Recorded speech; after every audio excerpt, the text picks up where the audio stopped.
राम नाम जप करने से होते हैं यह फायदे। दोस्तों, एक व्यक्ति हमेशा राम नाम का जाप किया करता था। धीरे धीरे वह काफी बुजुर्ग हो चला था, इसीलिए एक कमरे में ही पड़ा रहता था। जब भी उसे शौच स्नान आदि के लिए जाना होता था, वह अपने बेटे को आवाज लगाता था और बेटे ले जाते थे। धीरे धीरे कुछ दिन बाद बीत गए। कई बार आवाज लगाने के बाद भी कभी कभी आते और देर रात तो नहीं भी आते। इस दौरान वह कभी गंदे बिस्तर पर ही रात बिता दिया करते थे। अब और बुढ़ापा होने के कारण उन्हें कम दिखाई देने लगा था। एक दिन रात को निवृत्त होने के लिए जैसे ही आवाज लगाई, तुरंत ही एक लड़का आता है और बड़े ही कोमल स्पर्श के साथ उनका निवृत्ति करवाकर बिस्तर पर लिटा जाता है। अब यह रोज का नियम हो गया था। एक रात उनको शक हो जाता है। पहले तो रात में बेटे को कई बार आवाज लगाने पर भी नहीं आते थे,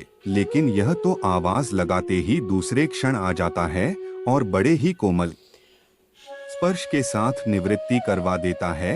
एक रात को व्यक्ति ने उसका हाथ पकड़ लेता है और पूछता है, सच बता, तू कौन है? मेरे बेटे तो ऐसे नहीं है। तभी अंधेरे कमरे में एक अलौकिक उजाला हुआ और उस लड़के रूपी ईश्वर ने अपना वास्तविक रूप दिखाया। वह अब व्यक्ति रोते हुए कहता है, प्रभु, आप स्वयं मेरे निवृत्ति के कार्य कर रहे हैं। यदि मुझसे इतना ही प्रसन्न है तो मुक्ति ही दे दो ना। प्रभु कहते हैं, जो आप भुगत रहे हो, आप मेरे सच्चे साधक हैं, लेकिन जो हर समय श्रद्धा और विश्वास से मुझे जपते हैं, उनके प्रारब्ध मैं स्वयं रहकर कटवाता हूँ और तीव्रता का एहसास नहीं होने देता हूँ।